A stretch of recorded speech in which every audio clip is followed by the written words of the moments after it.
Welcome to 4.0 to Pro, the Pickleball podcast that focuses on a single shot, tip, or strategy to improve your pickleball game with every single pocket-sized episode.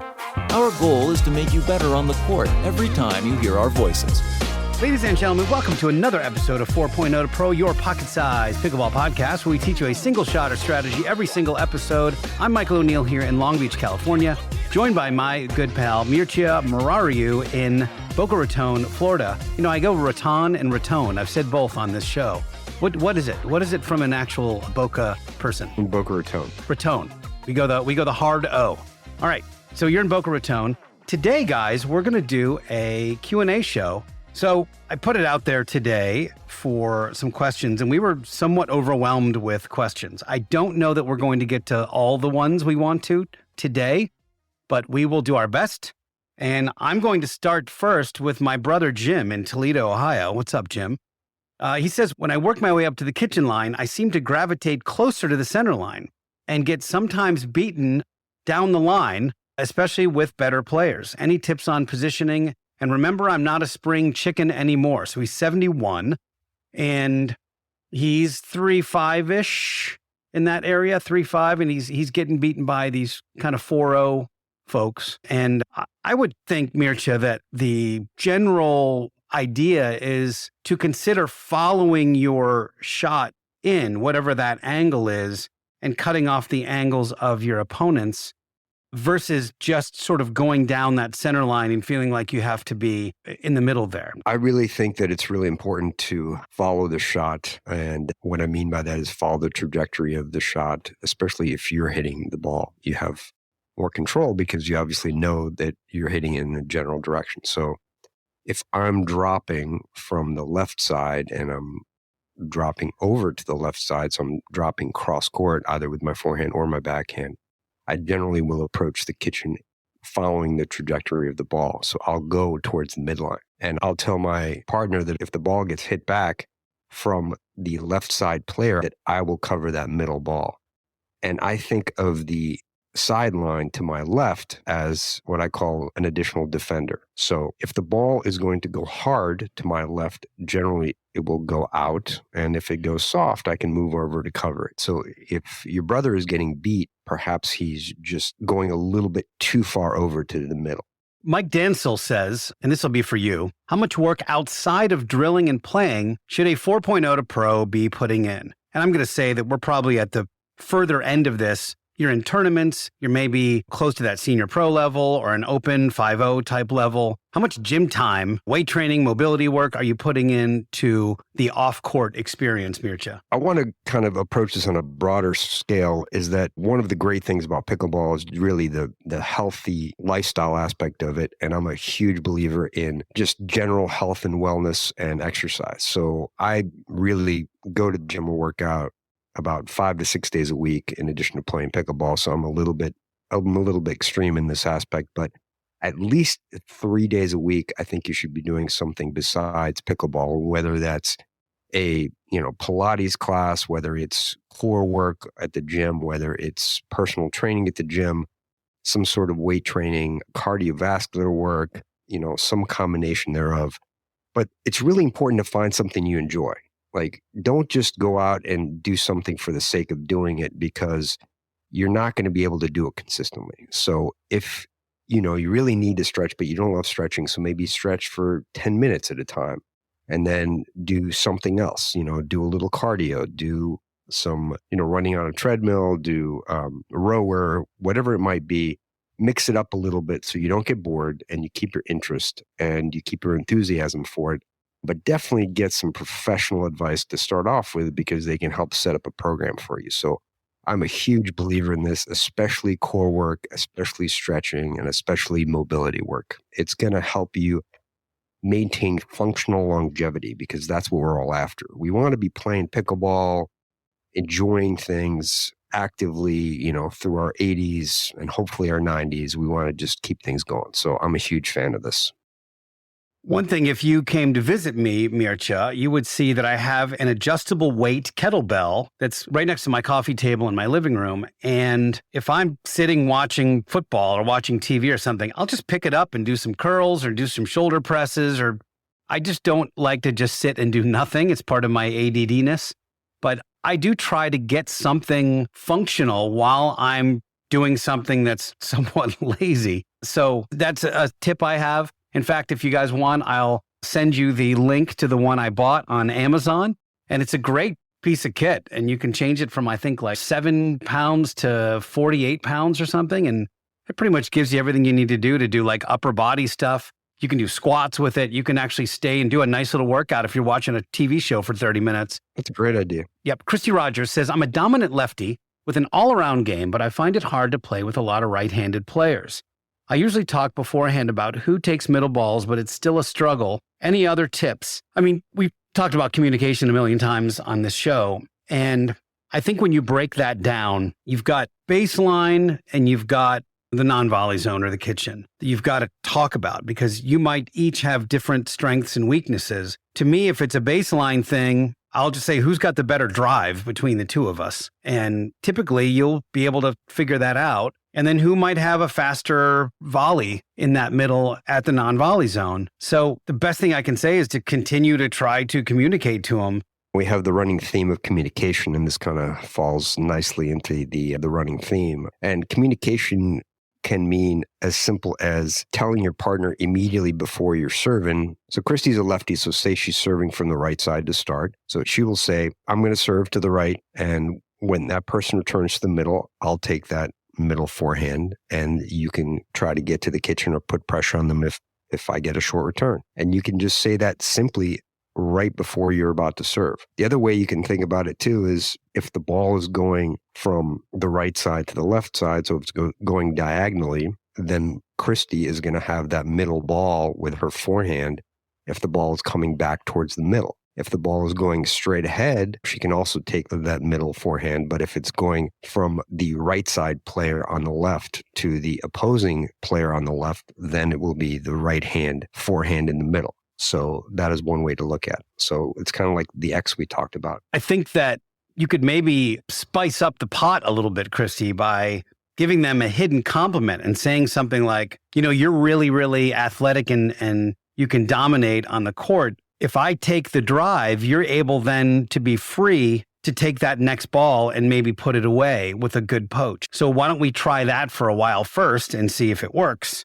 And maybe that'll give them some incentive to go, okay, I get it now. I'm really the person who's doing all the big handiwork. And meanwhile, your drive is really awesome. And one thing I really like when you call balls is to say mine, because if you say yours, then there's an extra split second that person has to hear that they said yours. And like when you and I played, you were a drummer, so you had a little hard time hearing my yours or even my mine. Yeah, so you guys, for reference, he was like, mine, yours. That's how. From my perspective, I was nobody in your ear. Nobody could hear you, but all right. That's fine. Hey, listen, I really do think you need an audioology evaluation, but we can talk about that after the show. What'd you say? Exactly. Eddie Romero says, what's the best approach on playing with a partner that is always driving the ball, no matter where they are standing on the court? Can we get some dink rallies going? Eddie, I feel your pain, dude. I just played with that guy yesterday. And so I had a little more of a hardline stance than Mirchi does on this. I was just like, I need to find a different group because some people are not students of the game. Some people like to leave their house and they like to run around for a couple hours and that's their pickleball, and they go home and drink a beer and that's their day. And it's great. They don't do this. They're not listening to the show. They're not actively trying to get better at this game. If they were, they would know that is not a very consistent shot to hit. A drive close to the net or from the middle of the transition zone ain't going to win you too many games. You're going to drill into the net or you're going to hit the back of the person's head on the court behind you, which was literally what was happening yesterday. And finally I said, dude, what's your goal? And we just talked about this last week. What's your goal for that drive? Like, what do you think you're trying to do? And he said, well, I'm trying to hit a winner. I go, that's not the goal.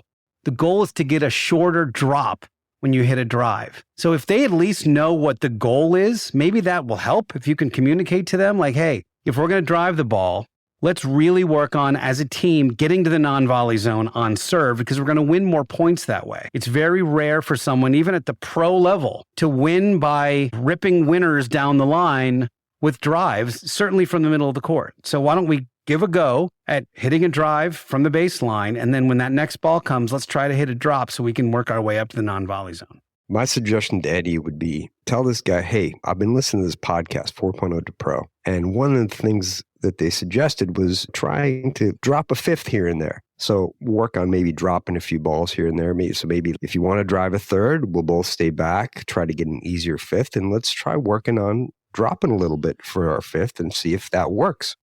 So Chef says, and I just played with Chef yesterday, what happens if I'm wanting to get to the non-volley zone, but my partner's not doing it as quickly as me?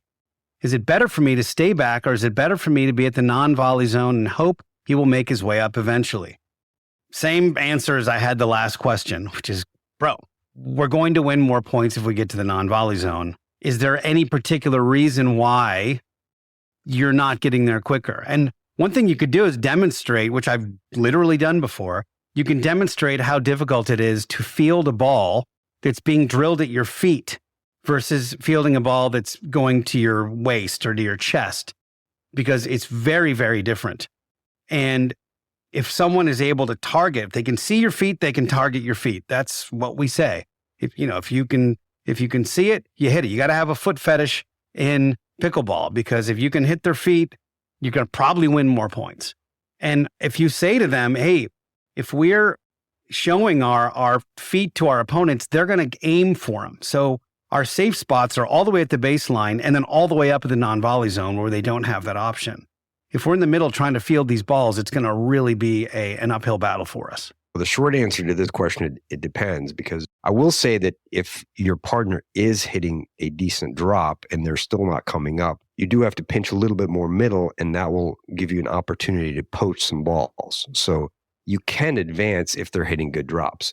If they're not hitting good drops, then really there's no good reason to advance, because you're really going to be a target when someone hits a high drop or a poor drive that is getting crushed to your feet. He also asks, do pros, or do you recommend changing the paddle position in your hand based on the shot? I do.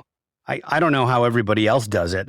It's funny because when I first started playing pickleball, I used to do it, and then I heard don't do it. So then I switched to a continental grip for everything, and I stayed in continental. And then Kwang Duong came along with his super hyper Western forehand, and I started mucking around with that for a serve. And then I found that my forehand drive was better by using this Western or semi-Western grip. And so now it's like when I serve the ball, I'm in that semi-Western or Western. When I'm at the non-volley zone, I'm typically in continental. And then if someone hits me a backhand roll that I know I can get a hold of, I'll sometimes switch to like full Eastern, like a full backhand committed grip. Obviously, when the ball is going slowly or you're at the baseline, you have time to do this. And when it's going quickly, I definitely would not recommend changing grips in the middle of a fast hands battle. So that's really the only exception where you really don't have time. But otherwise, you can, as long as you're comfortable doing it. And you really need to practice it. So I wouldn't do it willy-nilly. And it also helps to have a good overgrip, in my opinion, so the paddle isn't sliding in your hand. Okay, next question. C. Rambo, what are your thoughts on next-gen paddles? Good for the sport, bad for the sport? I personally think that the sport's going to evolve no matter what. And if you're a paddle manufacturer, you're going to try to make the most powerful paddle you can within the rules. And the rules have been a bit of a moving target over the last couple of years, where there have been plenty of companies that have come out with paddles, and then after they've invested literally millions of dollars, they've been found to be illegal because they're too powerful. And if you've played in the last year or so against, a Gearbox or one of the first Gen 3 Yolas or now the current Gen 3 Yolas, they can be a lot to handle. They can be a handful. That ball comes back to you really, really quickly. And it also did force a bit of people to think about, man, maybe I need to wear safety glasses on court because the ball's flying back. What I do think, and this is another question that we just got, the rumor circulating on certain power paddles that will be banned from tournament play next year. I think there's validity to those rumors that a couple of the very popular paddles that fit into that Gen 3 description will probably be phased out starting in April. So if you're wondering why some of your favorite paddle companies haven't come out with a paddle for a while, it's because they're trying to make sure they're compliant with April 2025 rules and will not be found on the list or not on the list as of that date.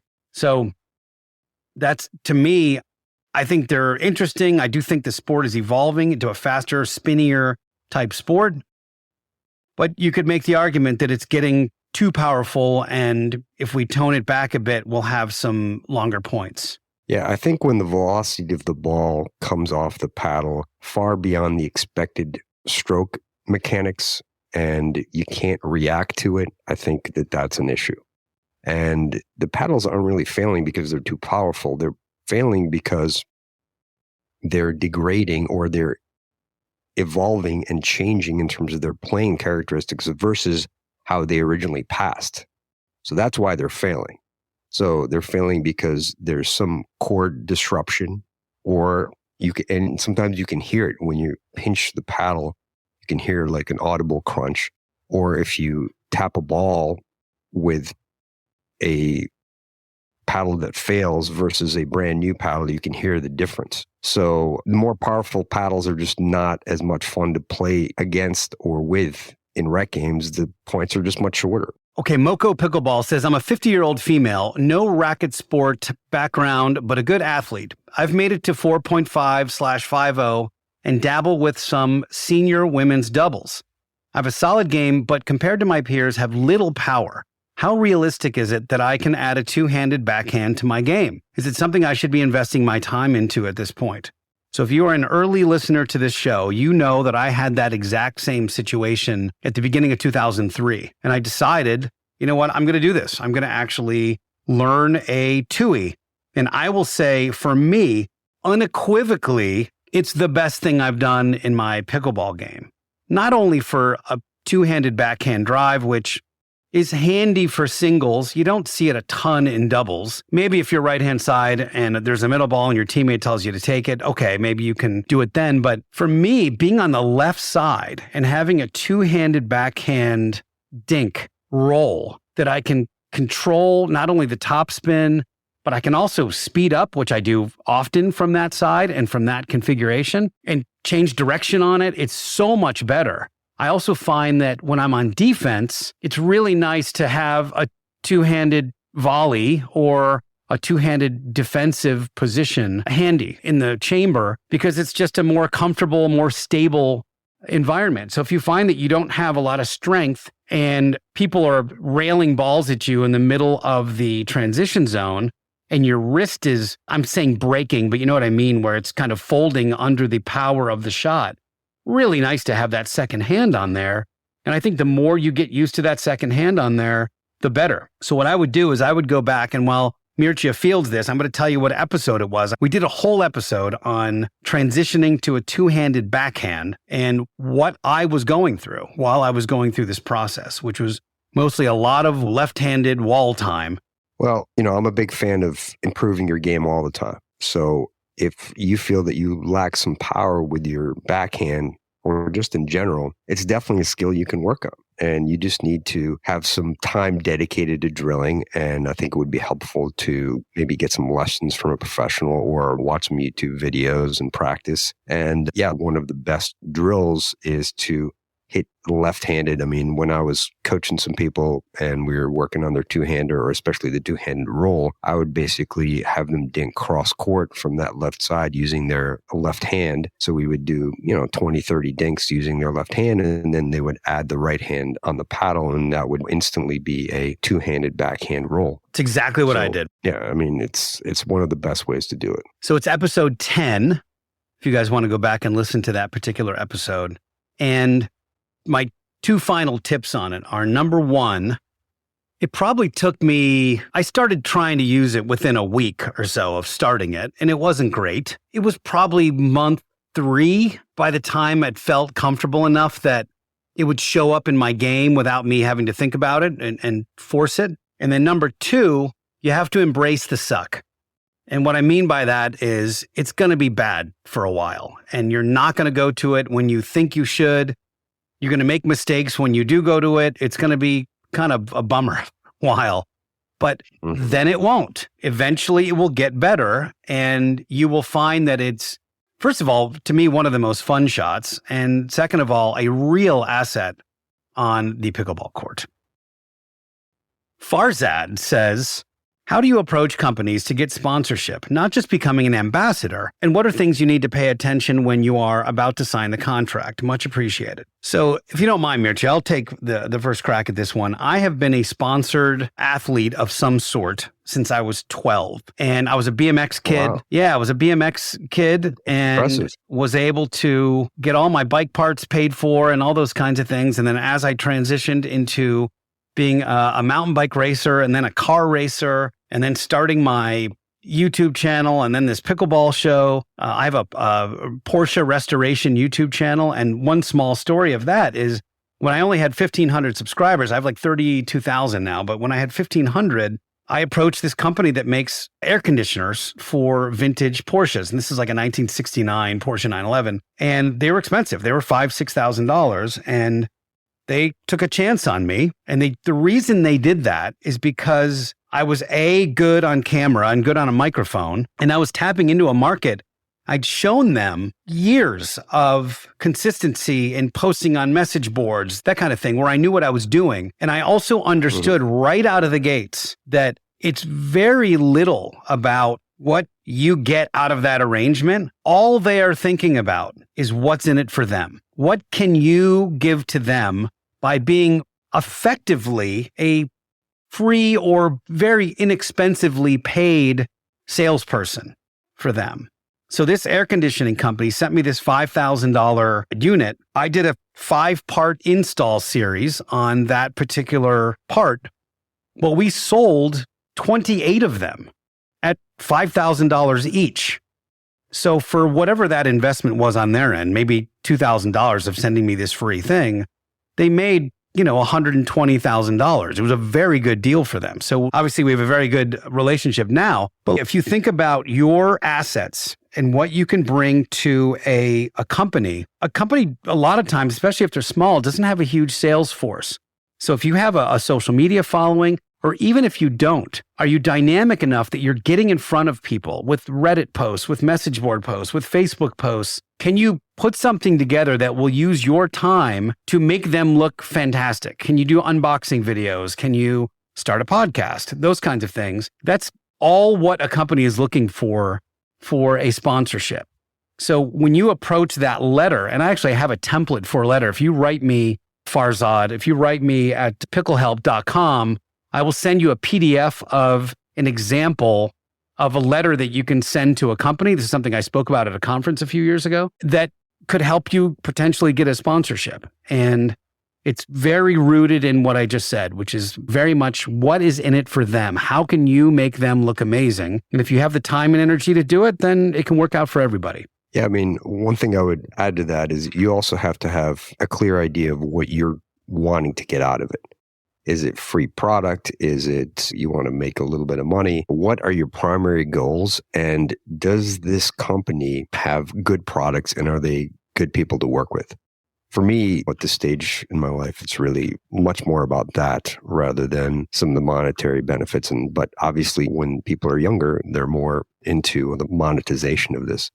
So, we all enjoy getting money. So that's, fairly obvious. But also, what are you going to get out of it? If you sign up with a paddle company, for example, and you don't love the paddles and you're just playing okay, like you're not going to get the results that you want and you're not going to enjoy playing with it. And if you don't love the people you're working with, that also might factor into it. So I would really pay attention to that. And when you sign the contract, make sure that it's relatively simple and that you read the fine print. And there should be ideally some sort of exit clause in one fashion or another. Episode 24, Farzad, we covered it in detail on this very podcast.